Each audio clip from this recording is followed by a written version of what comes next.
nous poursuivons avec l'adoption du principe du projet de loi numéro 90 et je reconnais Madame la députée de Vaudreuil.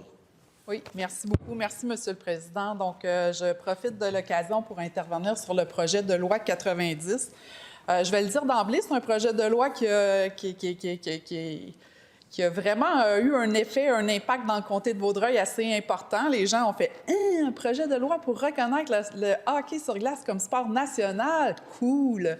C'est vraiment la réaction qu'on a eue au bureau de comté de Vaudreuil. Puis, bien, vous comprendrez que je prends cette tête-là, je prends cette opportunité-là pour intervenir puis rappeler que quand on dépose un projet de loi, bien, on s'attend à ce qu'il y ait des...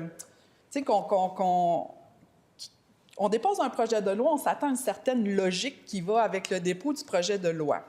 C'est-à-dire qu'il doit avoir une cohérence, il doit avoir une logique, vraiment une logique avec le projet de loi 90, c'est-à-dire qu'on dépose un projet de loi, c'est souvent pour régler une problématique. C'est souvent pour trouver une solution à un enjeu. Ça ne peut pas être juste comme ça qu'on dépose un projet de loi pour se dire c'est le fun, notre sport national, on le reconnaît, puis ça finit là. Non, il y a des impacts. La preuve, je vous l'ai dit, les gens appellent au bureau de comté, les gens sont contents qu'on reconnaisse le sport national, mais après ça, ils disent c'est le fun, mais on va le pratiquer comment dans Vaudreuil? On n'a pas d'infrastructure sportive dans le comté de Vaudreuil. Puis je regarde là ici au Salon Rouge parce qu'il y a plusieurs ministres qui ont été interpellés. C'est pas la première fois que j'en parle, Monsieur le Président. Le député de Marquette a aussi été sollicité parce que le député de Marquette, il vient de Pincourt. Il vient de Pincourt, puis là, je fais un petit clin d'œil, puis je le salue. Il sait, les élus l'ont aussi sollicité, les élus de mon comté l'ont aussi sollicité pour lui dire, tu sais, peux-tu nous donner un coup de main? Tu es porte-parole de l'opposition officielle en matière de sport, loisirs, peux-tu nous donner un coup de pouce? Je regarde aussi de l'autre côté, la ministre des Affaires municipales est venue faire une annonce en octobre dernier, puis je la remercie parce qu'elle a eu la gentillesse de prendre le temps de rencontrer les élus après avoir annoncé une subvention pour une caserne de pompiers, la 4e sur l'île, parce qu'il y a 4 villes sur l'île Perrot.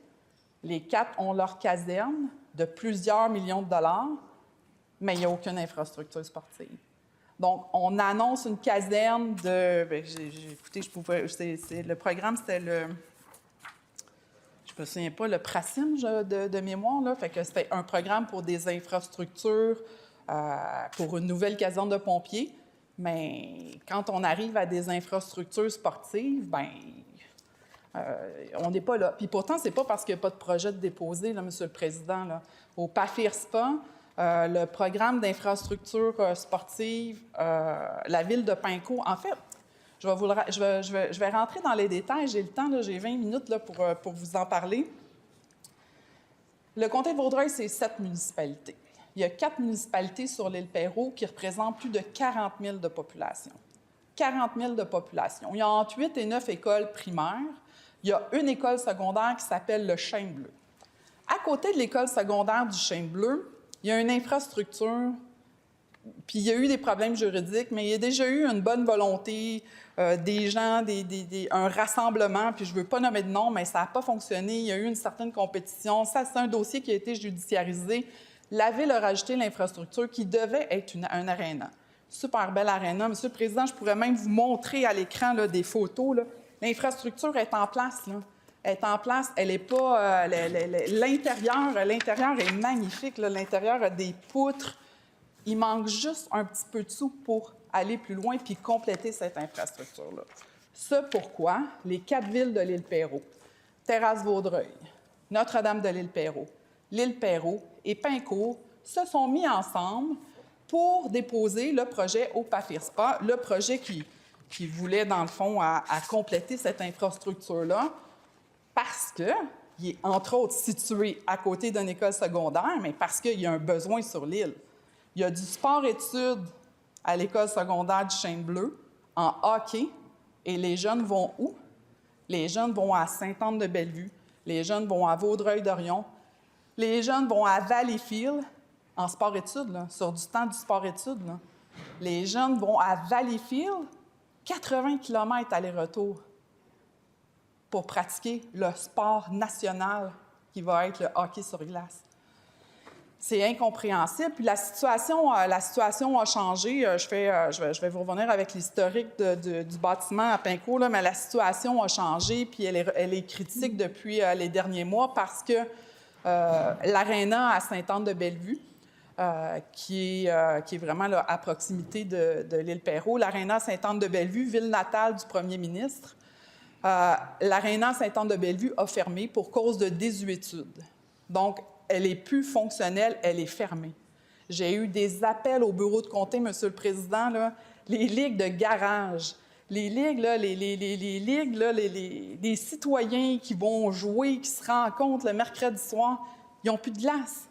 Et là, Sport-Études s'est retourné de bord pour vérifier parce que c'est le jour, ils peuvent, mais les ligues de garage, là, ils appellent au bureau et ils disent « On fait quoi? On n'a pas de place, on n'a plus d'endroit à aller. » Sport-Études s'est retourné de bord, ils se sont en allés à Valleyfield. Mais même à Valleyfield, le député de Beauharnois, là, il va être sollicité, le député de Beauharnois, parce qu'à Valleyfield, là, il n'y en aura plus d'heures à un moment donné.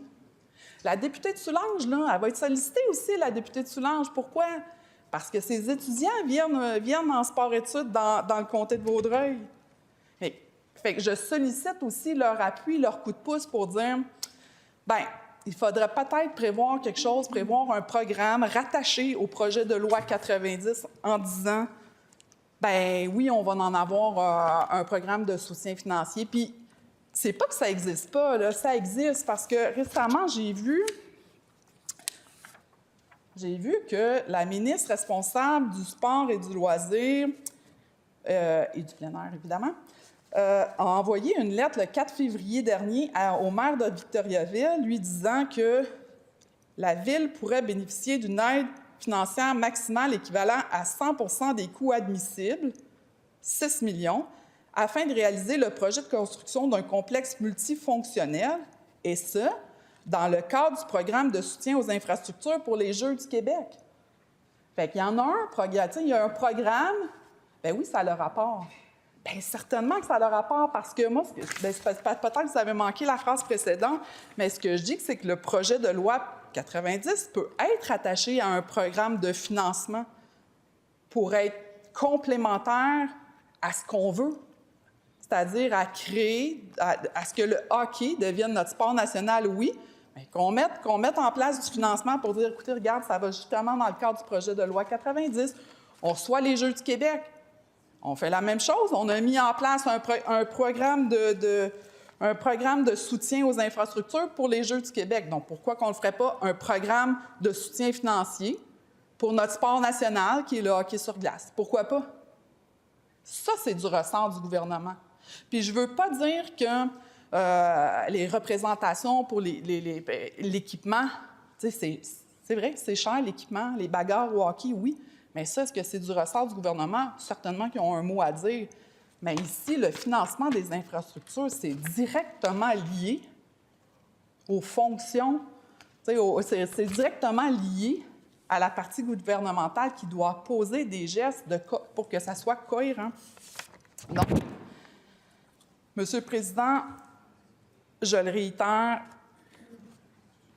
le comté de Vaudreuil, les étudiants, les ligues de garage, le patin artistique. Je fais une parenthèse sur le patin artistique parce que je viens d'avoir un Maxime Deschamps, un grand patineur artistique de Vaudreuil-Dorion, qui est d'ailleurs en compétition internationale en Corée du 19 au 25 février prochain. Bien, c'est parce qu'ils ont eu du temps de glace dans des arénas comme Vaudreuil-Dorion, parce qu'il y avait la possibilité de pratiquer à Vaudreuil-Dorion. Mais les jeunes de l'île Perrot, ils n'en ont pas d'endroit, il n'y a pas d'infrastructure disponible pour eux. Fait qu'il y a certainement un lien hyper important à faire avec tout ça. Je me pose, je ne veux pas revenir parce qu'à chaque fois que je parle du PAFIRSPA, la ministre se lève puis elle me répond qu'il y a beaucoup de projets qui sont déposés puis que l'enveloppe, bien, l'enveloppe n'est pas assez grande, puis que je pense qu'on parlait de je ne me souviens pas, là, sur 10 ans, là, de 1,5 milliard, je pense, sur 10 ans. C'est clair, c'est clair que c'est pas suffisant, j'en conviens avec la ministre, mais oui, on a des limites budgétaires, puis oui, on peut faire ce qu'on... Oui, il y a des limites, mais s'il y a des limites, pourquoi on dépose un projet de loi pour faire du hockey un sport national, mais qu'on n'a pas les sous pour faire les infrastructures qui viennent avec? C'est là où j'adhère pas, Monsieur le Président.